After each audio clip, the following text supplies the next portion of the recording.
मित्तल जी, उनके पास जब हमारे समाजवादी पार्टी के नेताओं ने बात कही कि आजादी के 75 साल बीत जाने के बाद उन गरीब बस्तियों में पानी नहीं पहुंचा, धन्यवाद उस डीएम को, मित्तल जी को, दिव्या मित्तल जी, उन्होंने टीले तक पानी पहुंचाने का काम किया।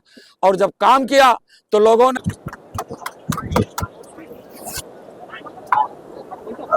विधानसभा के उपचुनाव को क्या किस नजरिए से आप देखते हैं? मझवा विधानसभा का चुनाव यहाँ इतिहास बनाएगा और समाजवादी पार्टी की प्रत्याशी डॉक्टर ज्योतिविंद जी भारी मतों से जीत करके प्रदेश की विधानसभा सदन में जाएंगे। अभी आपने कहा कि ईवीएम से राजा और रानी पैदा होते हैं, इस बात से आप भी सहमत हैं? ईवीएम से राजा रानी नहीं, वोट के माध्यम से राजा पैदा करने का अधिकार बाबा साहब डॉक्टर अंबेडकर ने दिया। बाबा साहब डॉक्टर अंबेडकर ने जो राजा रानी के पेट से पैदा होता है उसका ऑपरेशन कर दिया। वही व्यवस्था भारत की संस्कृति में भारतीय जनता पार्टी लाना चाहती है, क्योंकि उन्होंने नई संसद में सेंगोल की स्थापना कर दिया है। सेंगोल एक ऐसा उनका मंत्र है जहां से राजतंत्र चलेगा, कुलीन तंत्र चलेगा। इसी सेंगोल को समाप्त करने के लिए समाजवादी पार्टी के राष्ट्रीय अध्यक्ष आदरणीय अखिलेश यादव की एक बड़ी मुहिम है और उसी मुहिम में पूरे उत्तर प्रदेश के जाबाज लोग साथ दे रहे हैं। जितनी 9 सीटें हैं उसमें कितने आप लोग जीतने वाले हैं? 9 की 9 सीटें इंडिया अलायंस के खाते में आएंगी। अभी आपने कहा कि इंडिया अलायंस में क्या मतलब? आपने किसी को टिकट ही नहीं दिया है सामने जो आपके जो साथी हैं 9 सीटों पर? इंडिया अलायंस में जो राष्ट्रीय नेतृत्व हैं समाजवादी पार्टी और कांग्रेस के अध्यक्ष आदरणीय खड़गे जी, आप दोनों लोगों में बात हुई। कांग्रेस ने यहाँ पर पूरी समाजवादी पार्टी को लड़ने का समर्थन दिया। अभी इलाहाबाद में भी जो कांग्रेस के जिलाध्यक्ष थे उन्होंने भी नामांकन किया था, उसके बाद फिर उनको पार्टी से निकाल भी दिया जाता है। वो भारतीय जनता पार्टी के कार्यकर्ता के रास्ते पर चले गए थे, गुमराह हो गए थे। जिस प्रकार से भारतीय जनता पार्टी ने पूरे देश के लोगों को छला, कहीं पर 2 करोड़ नौकरी के नाम पर, 15 लाख रुपए खाते में देने के नाम पर, कहीं पर ताली थाली बजवा करके कोरोना भगाने के नाम पर, जिस प्रकार से भारत के लोगों को छला, उसी प्रकार से एक भारतीय जनता पार्टी का कार्यकर्ता कांग्रेस के जिला अध्यक्ष को छलने का काम किया है। मझवा में इस बार सपा आ पाएगी, क्योंकि लगातार जब से चुनाव हो रहा है मझवा में तब से एक बार सपा का वर्चस्व नहीं रहा। हमने कहा ना, यहाँ पर डॉक्टर ज्योतिविंद इतिहास रचने जा रही है समाजवादी पार्टी का, और समाजवादी पार्टी का यह अभियान मझवा विधानसभा का 2027 में सरकार बनाने का काम करेगी। समाजवादी सभा में ज्योतिविंद नहीं लिखा है, जो कि सबसे चेहरा उनका प्रत्याशी का है, और प्रत्याशी ही नहीं इस बार की सभा में। आपको मालूम है डॉक्टर ज्योतिविंद एक डॉक्टर है और डॉक्टर के तमाम सारे वर्क होते हैं। वो इसी विधानसभा में कहीं पर ऐसे लोगों से मिलने के लिए गई है जो वास्तव में जिनको जरूरत है डॉक्टर ज्योतिविंद की।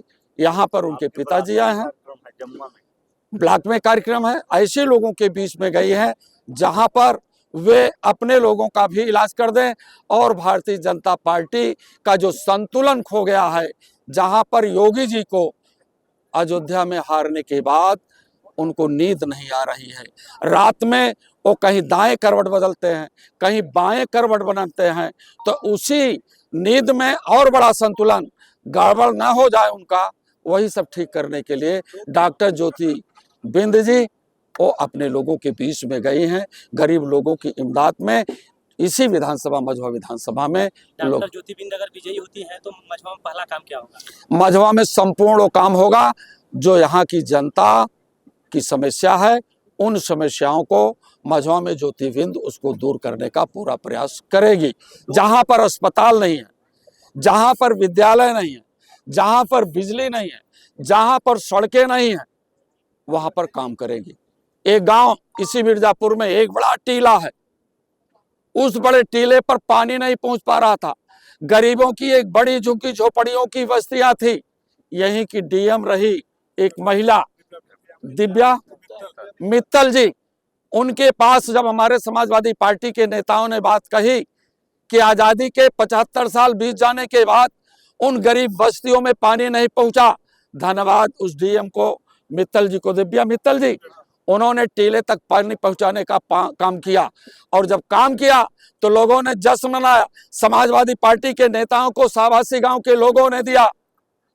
तो यही की सांसद, कहना नहीं चाहिए, नाम लेना मैं अब साफ समझता हूं, श्रीमती अनुप्रिया पटेल ने उस डीएम का ट्रांसफर करा करके नेपाल की तराई में भेज दिया, देवरिया में भेज दिया।